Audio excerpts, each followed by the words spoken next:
వందే మాత్రం. నేను మీ journalist Navata. Welcome to R voice. Ayodhya Babri కట్టడం కాదు, రాముల వారి జన్మస్థలం. పోరాడి సాధించేసినాం. ఇప్పుడు జ్ఞానవాపి మీద ముస్లింలంతా ఆశలు వదులుకోండి. జ్ఞానవాపి కూడా హిందువులదే.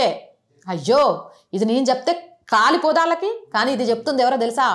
భారత పురావస్తు సర్వే ISI మాజీ ప్రాంతీయ డైరెక్టర్ KK మొహమ్మద్. ఈయన సంచలన వ్యాఖ్యలు చేశారు. దేశంలో గత కొంతకాలంగా కొనసాగుతున్న మందిర్ మసీద్ వివాదంపై స్పందించారు. ఈ వివాదంపై సంయమనం పాటించాలని పిలుపునిచ్చారు. రామ జన్మభూమి, మధుర, జ్ఞానవాపి 3 స్థలాలు మాత్రమే చర్చకు కేంద్రంగా ఉండాలని కోరారు. హిందువులు మరిన్ని డిమాండ్లు చేయకుండా ఉండాలంటే ముస్లింలు ఈ ప్రాంతాలను ఇష్టపూర్వకంగా అప్పగించాలని సూచించారు. అరే బాబు, జ్ఞానవాపి, మధుర, రామ జన్మభూమి వీటిని మనం వదిలేసినామంటే ఓకే, కాదు అని మనం ఇట్నే కొట్లాటం చేసి దీన్ని చర్చకు తీసుకొస్తామనంటే వాళ్ళ డిమాండ్లు పెరిగిపోతే దేశవ్యాప్తంగా అనేక మసీదులు పటక్కున పడిపోయి మందిరాలు అయితే, కాబట్టి గమ్ము నుండి నోరు మెదపకుండా ముస్లింలు ఈ ప్రాంతాలను ఇష్టపూర్వకంగా హిందువులకు అప్పగిచ్చేయండి అని చెప్పిండు. దేశవ్యాప్తంగా అనేక కోర్టుల్లో మందిర్ మసీద్ వివాదాలపై అనేక పిటిషన్లు పెండింగ్లో ఉన్న సమయంలో మహమ్మద్ నుంచి ఈ వ్యాఖ్యలు వచ్చాయి. జాతీయ మీడియాలో మాట్లాడుతూ ముస్లింలకు మక్కా మదీనా ఎలాగో హిందువులకు రామ జన్మభూమి, మధుర, జ్ఞానవాపి అలాగే అని అన్నారు. బా, సెల్యూట్ సార్, సూపర్ చెప్పిండ్రు.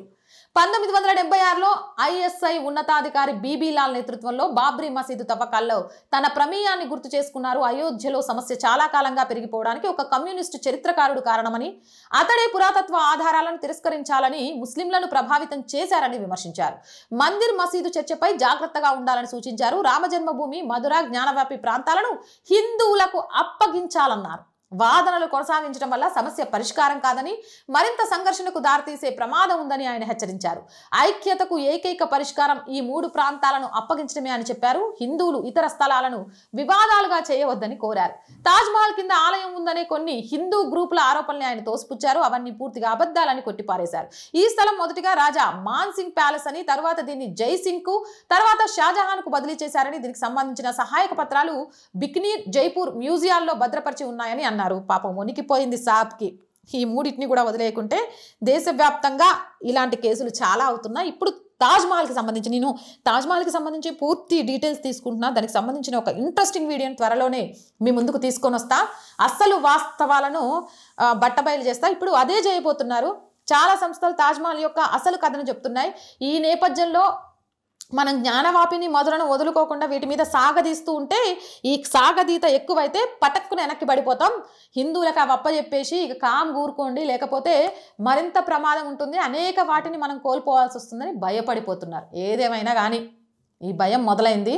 ఇక జ్ఞానవాపి, మధురే కాదు, ఆక్రమించి కట్టిన ప్రతి మసీదును తిరిగి పొందే వరకు ఏ హిందువు నిద్రపోడు. అలాగే దానికోసం మేము రక్తపాతము చేయం. చట్టబద్ధంగా మా ధర్మాన్ని మేము రక్షించుకుంటూ, ధర్మాన్ని కబ్జా చేసిన ఒక్కొక్క కట్టడాన్ని కూల్చుకుంటూ వెళ్ళిపోతాం. అవునంటారా కాదంటారా? మీ అభిప్రాయం ఏంది? కామెంట్ సెక్షన్లో పెట్టండి. మోర్ వీడియోస్ కోసం ఛానల్ని వెంటనే సబ్స్క్రైబ్ చేయండి. ఆర్ వాయిస్ పొలిటికల్ 2 మన ఛానల్స్ ఏనండి. So please subscribe our channels.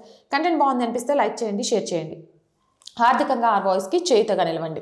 ఆర్థికంగా సపోర్ట్ చేయాలంటే సబ్స్క్రిప్షన్ పక్కనే జాయిన్ అనే బటన్ ఉంది. 1 to 5 లెవెల్స్ ఉన్నాయి. ఏదో ఒక లెవెల్లో సపోర్ట్ చేయొచ్చు. లేదా స్క్రీన్ మీద గూగుల్ పే, ఫోన్పేతో పాటు అకౌంట్ డీటెయిల్స్ ఉన్నాయి. మీకు తోచిన సహాయాన్ని అందించవచ్చు. వ్యాపార ప్రకటనల కోసం 8328500576 నెంబర్ని సంప్రదించండి. జై హింద్, జై భారత్.